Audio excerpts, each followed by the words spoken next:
Baik, di sini saya akan menjelaskan materi tentang aspek perpajakan perusahaan yang baru beroperasi, di mana terdapat pengertian dari UMKM. Apa sih itu UMKM? UMKM adalah usaha mikro, kecil, dan menengah atau biasa disebut sebagai UMKM.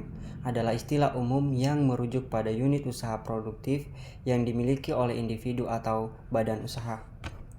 Kemudian, jenis-jenis pajak yang wajib dipotong atau dipungut oleh korporasi. Yang pertama yaitu ada PPh pasal 21.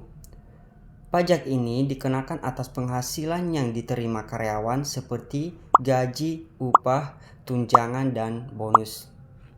Kemudian yang kedua yaitu PPh pasal 22. PPh pasal 22 adalah pajak yang dikenakan pada kegiatan ekspor dan impor barang mewah. Kemudian yang ketiga yaitu PPh pasal 23. PPh pasal 23 adalah pajak yang dikenakan pada transaksi-transaksi berikut. Yang pertama yaitu dividen atau keuntungan saham yang dibayarkan kepada pemegang saham. Kemudian yang kedua yaitu royalti atas penggunaan karya. Yang ketiga, pembayaran bunga pinjaman.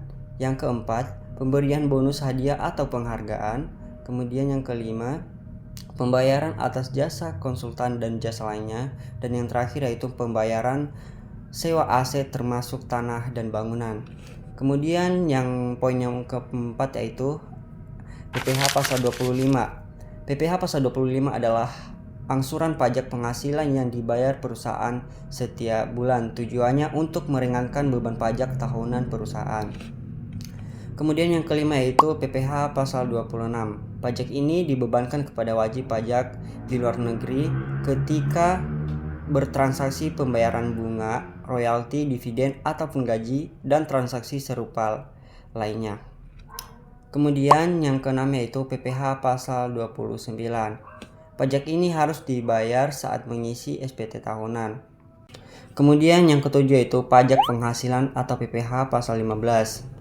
Pajak perusahaan yang satu ini dikenakan pada penghasilan yang diterima oleh wajib pajak tertentu. Contohnya seperti perusahaan asuransi luar negeri, perusahaan penerbangan internasional, perusahaan asing, dan juga usaha investasi bangunan bersifat guna serah. Kemudian yang kedelapan yaitu PPh pasal 4 ayat 2. PPh pasal 4 ayat 2 atau yang sering disebut pajak final adalah pajak yang dikenakan atas jenis-jenis penghasilan tertentu. Kemudian yang 9 atau yang terakhir yaitu pajak pertambahan nilai atau PPN. Pajak pertambahan nilai atau PPN adalah pajak yang dikenakan atas barang atau jasa yang mengalami pertambahan nilai dari produsen hingga sampai ke tangan konsumen. Baik, terima kasih. Selanjutnya, jenis-jenis pajak yang dikenakan pada korporasi, yaitu pajak utama yang harus dihitung dan dibayarkan oleh perusahaan itu sendiri. Yang pertama ada pajak penghasilan PPh badan, yaitu pajak atas laba bersih yang diperoleh perusahaan dalam 1 tahun. Yang membayar adalah korporasi atau wajib pajak badan. Tarif saat ini adalah 22%. Yang kedua ada pajak penghasilan PPh pasal 25, yaitu angsuran pajak yang dibayar setiap bulan sebagai cicilan untuk meringankan beban PPh badan di akhir tahun. Yang membayar yaitu korporasi atau wajib pajak badan. Yang ketiga ada pajak penghasilan PPh pasal 29, yaitu pajak yang harus dilunasi jika total PPh terutang dalam setahun lebih besar dari jumlah pajak yang sudah diangsur atau dipotong. Yang membayar yaitu korporasi atau wajib pajak badan. Yang keempat ada pajak bumi dan bangunan PBB, yaitu pajak yang dikenakan atas kepemilikan, penguasaan atau pemanfaatan tanah dan bangunan. Yang membayar yaitu pemilik atau penguasa properti. Yang kelima yaitu bea materai, yaitu pajak atas dokumen-dokumen tertentu yang sah secara hukum. Yang membayar yaitu pihak yang membuat atau menerima dokumen. Baik, saya di sini ingin melanjutkan materi tentang konsep pajak penghasilan badan usaha. Yang kedua, karakteristik UMKM, yaitu yang pertama ada usaha mikro yang dimana aset di bawah 50 juta dan omset di bawah 300 juta per tahun. Lalu berikutnya ada usaha kecil yang dimana aset berkisar di antara 50 sampai 500 juta dan omset berkisar di antara 300 juta sampai 2,5 miliar per tahun. Lalu yang terakhir ada usaha menengah yang dimana aset berkisar di antara 500 juta sampai 10 miliar dan omset berkisar di antara 2,5 sampai 50 miliar per tahun. Yang ketiga, jangka waktu PPh final UMKM berlaku 3 tahun sejak wajib pajak badan terdaftar sesuai dalam Peraturan Pemerintah Nomor 23 Tahun 2018 dan diperpanjang dalam Peraturan Pemerintah 55 Tahun 2022. Lalu yang keempat, tarif PPh final UMKM yaitu 0,5% dari omset bruto bulanan yang dimana dibayar tiap bulannya paling lambat tanggal 10 di bulan berikutnya.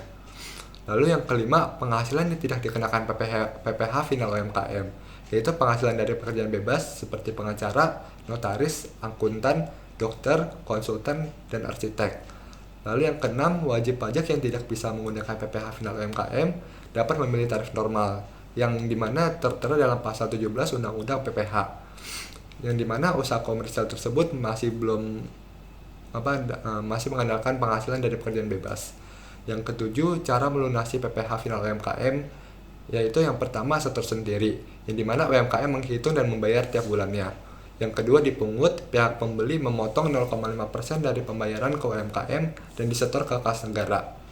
Lalu yang ke-8, pengecualian atau pemotongan pemungutan. Pemotongan tidak berlaku bila UMKM sudah punya surat keterangan dari DJP. Lalu yang terakhir, transaksi dengan pembeli atau pemberi kerja bukan subjek pemotong. Sekian, terima kasih.